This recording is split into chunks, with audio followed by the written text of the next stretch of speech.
Okay, look what I have here. FreeSpirit. This is out of Italy.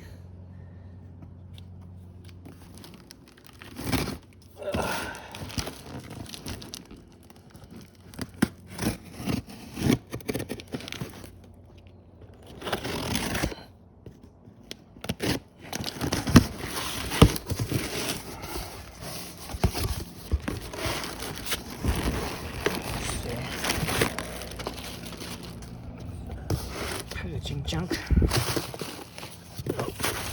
Bubble junk. That is. There we go, FreeSpirit. This is the belt conversion kit for the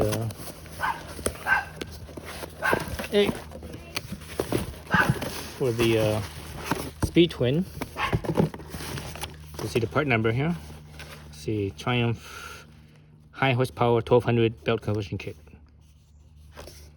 So that's what we're looking at. So that's the SpeedTwin. The what else is that? The Triumph. The Truxton. Right. So those are the only two, right? SpeedTwin and Truxton is the only two that uses the high power 1200. The rest of them uses the high torque. Oh, interesting. I see oxidation right there. See those little white dots?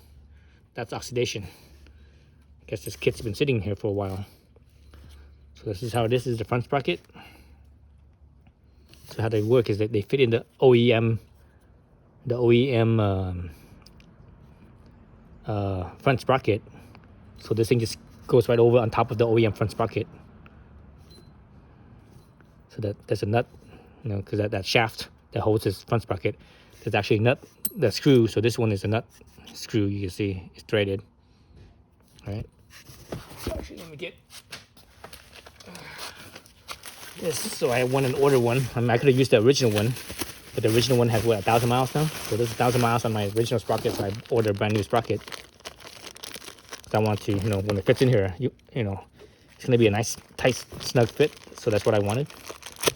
Versus a used sprocket where it's a little bit, you know, not going to be, because a used sprocket, you know, there's a little bit of wear on here, right? So it's going to be a little bit sloppier. And I don't want that, because when it's sloppier like that, what happens? So yeah, looks like it fits. I mean, I'm going to cut out the zip tie, but it fits. But when it's, you know, when it has that sloppiness, it's it basically it causes faster wear and tear on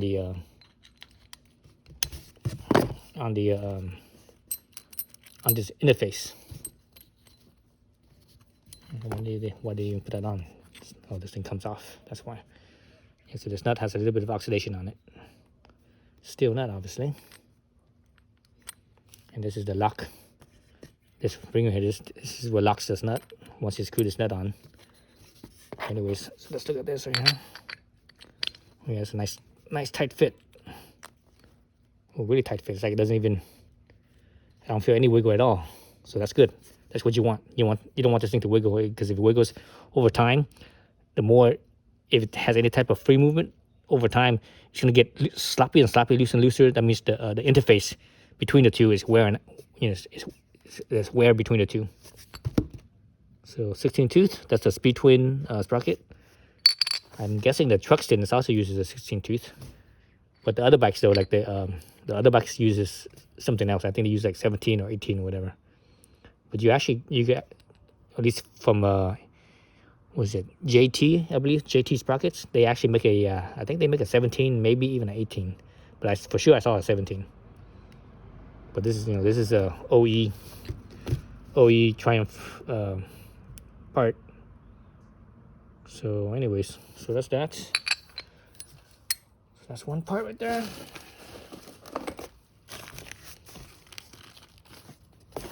Let's see what's in here. There's the mounting kit and such, I guess. Whatever. Bracket and mount. And some kind of a bracket for something. I'm not exactly sure.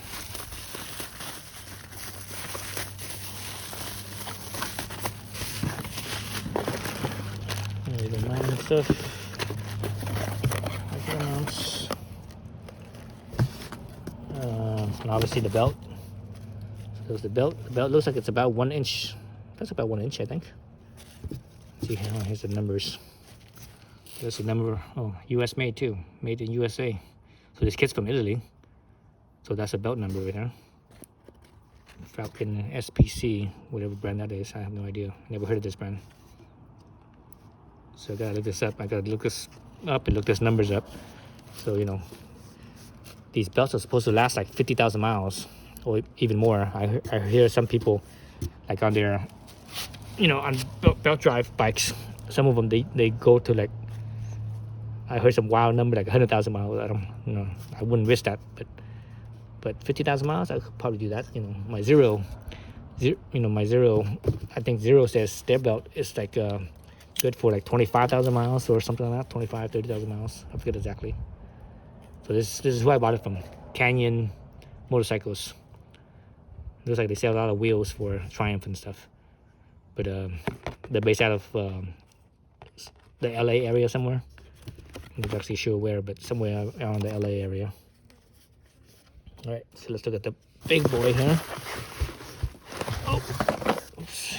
The big boy here.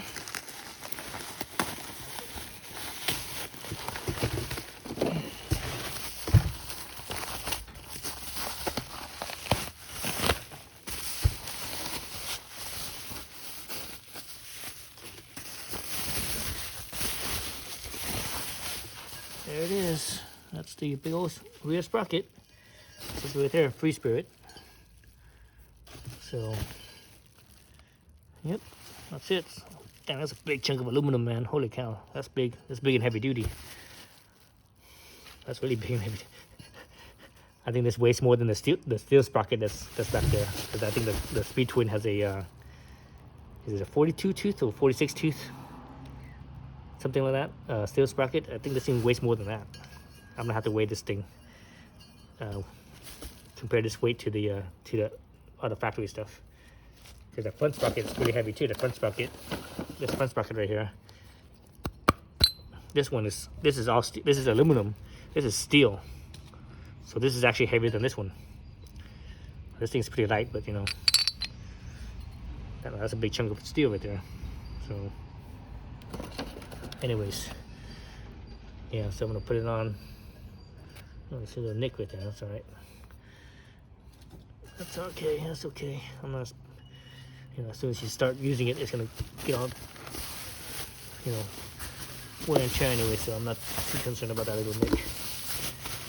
I have the interface spot anyway, so no big deal. Yeah, so I'm excited. I'm not sure exactly how this thing works as far as, you know, how it holds in. Because usually with a belt, you know, at least with a chain, there's a certain amount of chain tension, right? So there's a certain amount of slap for the suspension to work. But with a belt, usually with a belt, there's supposed to be some type of tension, but I'm not sure how this is gonna work exactly. So I need to figure that out. But, you know, I mean, this kit is really expensive, that's for sure. This kit cost. This kit and the front sprocket. The front sprocket is actually pretty cheap. It was only $25 plus, you know, tax and such. This kit cost like I think the kit and the sprocket and everything cost like I think it was about $1,300. 13, maybe a little bit more. You know, because I gotta pay for tax and shipping and all that stuff. Right? So I think it was like $1,200 plus tax and shipping and all that stuff. So it's probably 13, maybe even 1,400 for this whole kit. Anyway, so that's what it looks like. So I'll be making some videos on installing this and taking the SpeedTwin apart. Thanks for watching.